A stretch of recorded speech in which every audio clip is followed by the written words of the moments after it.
Bonjour et bienvenue pour un nouveau journal d'information alternative. Nous sommes le 28 février. Commençons. Le 21 février, on apprend que Jeb Bush, le frère et le fils de deux anciens présidents, a annoncé son retrait de la course à la Maison-Blanche. Ce soir, je suspends ma campagne, a déclaré très ému l'ex-gouverneur de Floride, 63 ans, s'interrompant pour essuyer des larmes. Avec au départ un colossal soutien financier et la bénédiction du parti, l'ancien gouverneur de Floride de 1999 à 2007 semblait le meilleur espoir des républicains pour reconquérir la Maison-Blanche. Mais il n'a jamais décollé, ses mauvaises performances dans les débats télévisés et une campagne son souffle lui ont valu des sondages calamiteux, confirmés dans les urnes. Dans l'Iowa, premier État à voter aux primaires le 1er février, il était arrivé bon 6e, avec moins de 3% des voix. Dans le New Hampshire, le 9 février, il avait obtenu une pénible 4e place, 11%, loin derrière Donald Trump, Ted Cruz et même John Kasich. Et samedi soir, en Caroline du Sud, il a subi une nouvelle défaite cinglante, obtenant moins de 8% des voix, soit la 4e place. Donald Trump a remporté la primaire, suivi de Marco Rubio et Ted Cruz. Je suis fier d'avoir mené une campagne pour unir le pays, a pourtant dit Jeb Bush samedi soir devant ses partisans, assurant être resté fidèle à ses idées conservatrices et ses principes. Malgré ce que vous avez peut-être entendu, les idées comptent, les politiques comptent, a-t-il ajouté, dans une pique apparente visant Donald Trump, avec qui il aura fait railler dur, sans réussir à déstabiliser l'homme d'affaires. Donald Trump l'avait souvent raillé, presque humilié dans les débats républicains, épinglant son manque d'énergie supposé et l'establishment qu'il représente. Jeb Bush se défendait, plaidant pour des idées plus mesurées et qualifiant de « absurdes » certaines des propositions de son adversaire, comme sur l'immigration musulmane. Jeb a tort, avait par exemple lancé Donald Trump lors du dernier débat télévisé entre les candidats républicains, alors que l'ex-gouverneur de Floride insista pour le départ du président syrien. C'est en l'écoutant, lui et d'autres, qu'on s'est retrouvé au Moyen-Orient, depuis 15 ans sans avoir rien gagné. Cela vient d'un homme dont la politique étrangère est inspirée d'émissions de télévision, avait répondu Jeb Bush. Mais ni ce dernier sursaut dans les débats, ni l'appel à la rescousse de son illustre famille n'ont été suffisants pour le relancer. Jeb avait en effet fait venir sa mère Barbara, 90 ans, extrêmement populaire chez les républicains, ainsi que son frère George W. Bush, faire campagne pour lui en Caroline du Sud. Au départ, Barbara Bush était contre cette troisième candidature d'un Bush à la présidence, après son mari George Herbert, président de 1989 à 1993, et son fils George Walker, 2001 à 2009. Mais, a-t-elle expliqué, j'aime mon fils et je sais que l'Amérique a besoin de lui. Il a les mêmes valeurs que l'Amérique semble avoir perdues. Il est presque trop poli et ne se vante pas comme d'autres le font. Reste que l'impatience du parti républicain face aux piètres résultats de Jeb devenait de plus en plus palpable. Ses collectes de fonds avaient aussi fortement diminué.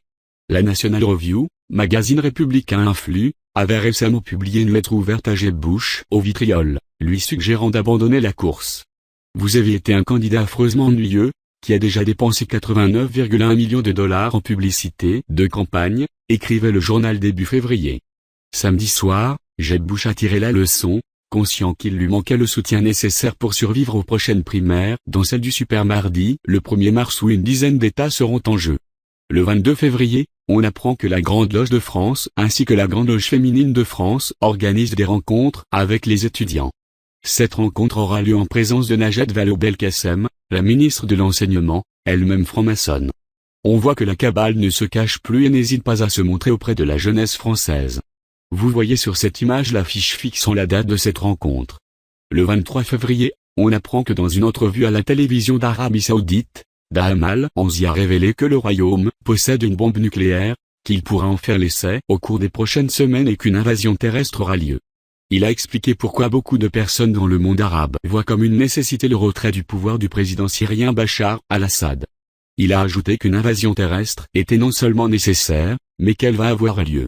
Au cours de son explication concernant l'invasion terrestre, Daham Al-Anzi a décrit les missiles, les avions et d'autres équipements de combat dont dispose le royaume. À cela, il a précisé, nous avons une bombe nucléaire. Daham Al-Anzi est allé plus loin et a déclaré, nous pouvons la tester dans les prochaines semaines. Il a ensuite demandé aux journalistes, pourquoi pensez-vous que nous avons toutes ces armes?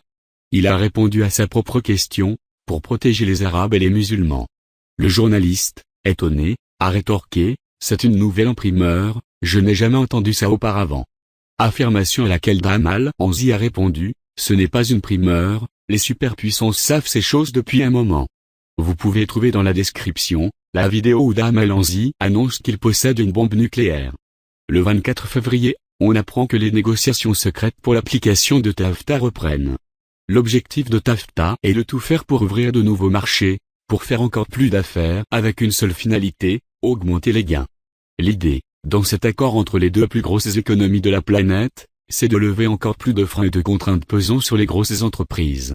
La réalité des accords de libre-échange est toujours la même. Ils ont, ces accords, pour objectif de faciliter le commerce, de faire disparaître des normes ou encore des règles qui évidemment empêchent certains profits.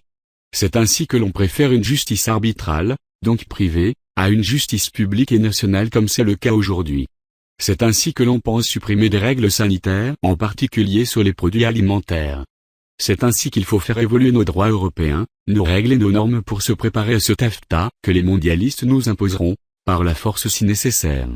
Dans tout accord de libre-échange, il y a toujours une victime collatérale. L'homme. Enfin l'être humain, les femmes étant évidemment tout aussi victimes, de même que nos enfants. Avec un tel accord, les multinationales souhaitent faire en Europe ce qu'elles peuvent faire aux États-Unis et croyez-moi, ce n'est pas une bonne nouvelle. N'imaginez pas que les Américains soient coupables de vouloir nous imposer un tel traité. Le peuple américain est lui aussi victime du totalitarisme marchand que les autres peuples de la planète. Traité de libre-échange TAFTA, les négociations secrètes reprennent, la Commission européenne vous rassurer c'est le titre de cette dépêche de l'AFP qui, une fois n'est pas coutume, sert de courroie de transmission à la bien-pensance mondialiste et atlantiste bruxelloise et cette dépêche est édifiante. Elle en dit long sur ce que sont devenues les institutions européennes et nos démocraties occidentales. Américains et Européens reprennent ce lundi 22 février les négociations sur le traité de libre-échange transatlantique. Alors que les termes du projet d'accord restent très secrets, suscitant de nombreuses inquiétudes, les commissaires européens aux affaires économiques et au commerce tentent de rassurer. Il y aurait bien une solution très simple pour rassurer, dire la vérité et donner aux gens la teneur des accords, pour que la société civile puisse en débattre, mais cette solution est trop simple pour le commissaire européen, rien que le terme commissaire renvoie désormais aux heures les plus sombres de l'Union soviétique.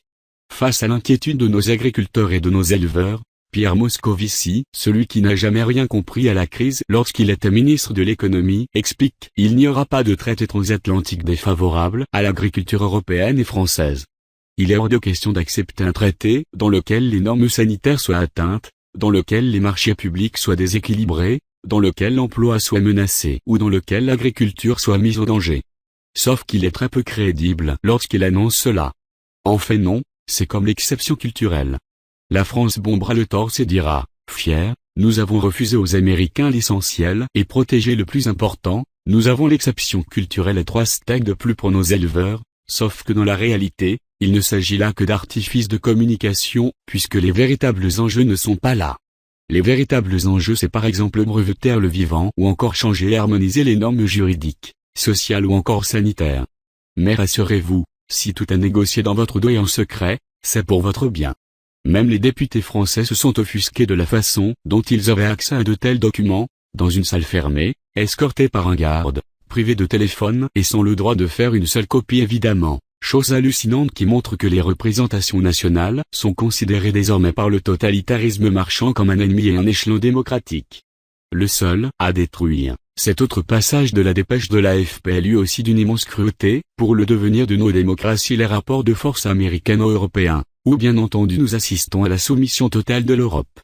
La commissaire européenne au commerce Cecilia Malmström a assuré vendredi 19 février que l'Union européenne faisait le maximum pour garantir la transparence des négociations sur le traité de libre-échange transatlantique. Quasiment toutes les propositions européennes sont sur Internet, donc tout le monde peut les lire, a ajouté la responsable européenne. C'est sur Internet, quasiment tout sauf ce qui fâche et aussi sauf tout ce qui émane des Américains. C'est-à-dire évidemment l'essentiel de l'accord.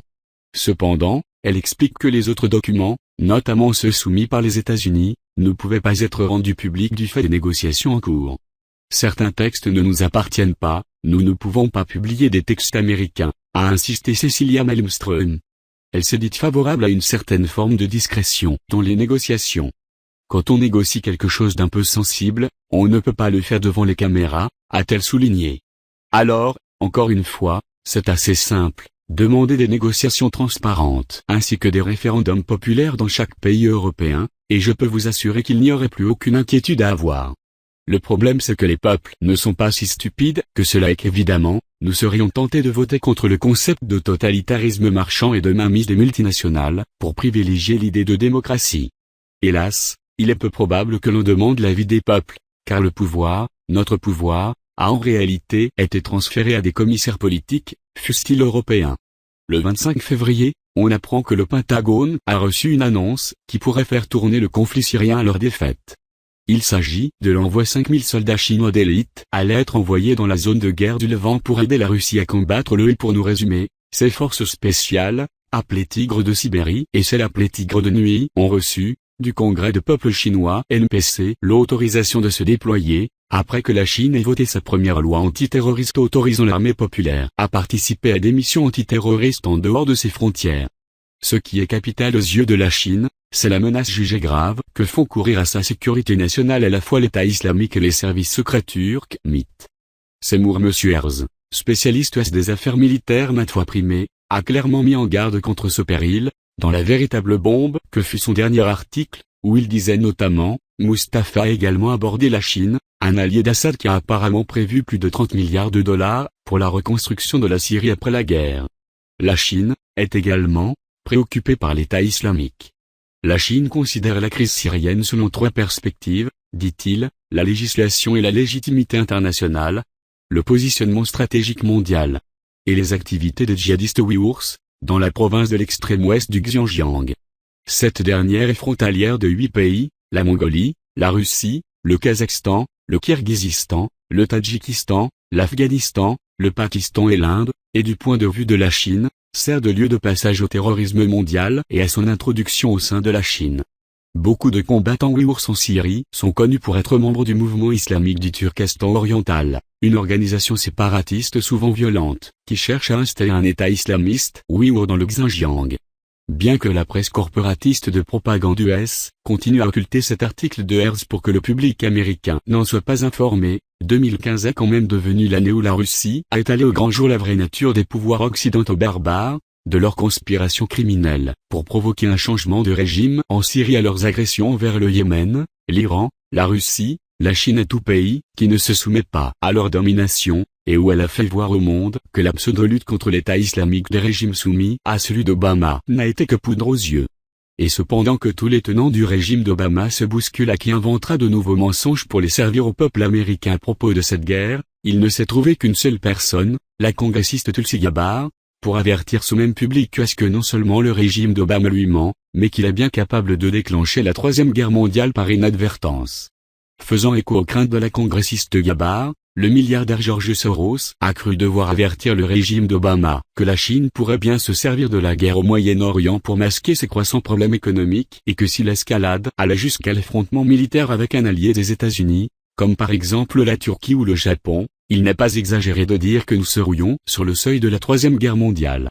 Ainsi, tandis que l'envoyé spécial de Vladimir Poutine, Alexandre Lavrentiev, continue à visiter et à informer diverses nations du Moyen-Orient de son alliance encore plus étroite avec la Chine contre la Turquie et l'État islamique, le président de la Fédération de Russie se prépare aussi au pire. C'est pourquoi le district militaire occidental, équipé de systèmes balistiques tactiques Iskander-M a été mis en état d'alerte il y a quelques heures. Sur ce, l'émission touche à sa fin. N'hésitez pas à me suivre sur Twitter, je suis inscrit au nom de l'InexFR. Je vous souhaite une bonne semaine, et je vous dis à dimanche prochain pour un nouveau journal.